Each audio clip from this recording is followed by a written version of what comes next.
Hi అండి, అందరూ ఎలా ఉన్నారు?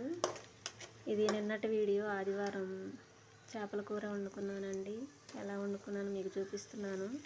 ముందుగా బాండీ పెట్టి ఆయిల్ వేసి ఉల్లిపాయ ముక్కలు, పచ్చిమిర్చి, టమాటా ఒకటి ముక్కలుగా కట్ చేసి వేసి దోరగా వేయించుకోవాలి. తర్వాత అల్లం వెల్లుల్లి పేస్ట్ కూడా వేసి దోరగా వేయించుకోవాలి. తర్వాత ముందుగా కడిగి పెట్టుకున్న చేపల ముక్కల్ని వేసి ఒకసారి అలా తిప్పుకోవాలండి. చూడండి, చిన్నగా తిప్పుకోవాలి. అలా తిప్పుకున్న తర్వాత కారం, పసుపు కూడా వేసి కొంచెం తిప్పుకోవాలి.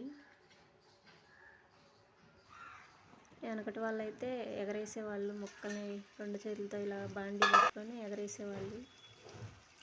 ఈ వీడియో నేనే తీయటం కాబట్టి అలా కుదరలేదు. తర్వాత చింతపులుసు కూడా పిసికి పోసుకోవాలండి సరిపడా.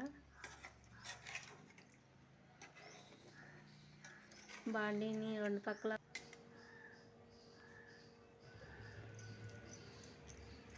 కల్లుప్పు కూడా వేసేయాలి. వేసిన తర్వాత చిన్నగా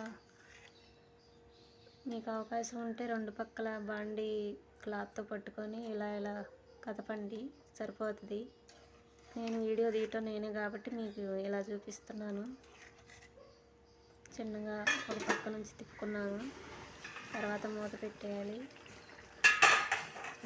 పులుసు ఉడికింది. చిన్నగా ఒక్కొక్క ముక్క అటు పక్కకు తిప్పుకోవాలి. అదిగోండి, ముక్క బాగానే ఉడికింది.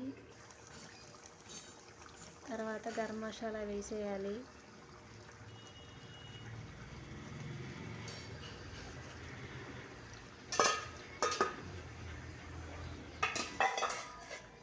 అలా గరం మసాలా వేసిన తర్వాత కరివేపాకు వేసానండి. కొత్తిమీర లేదు.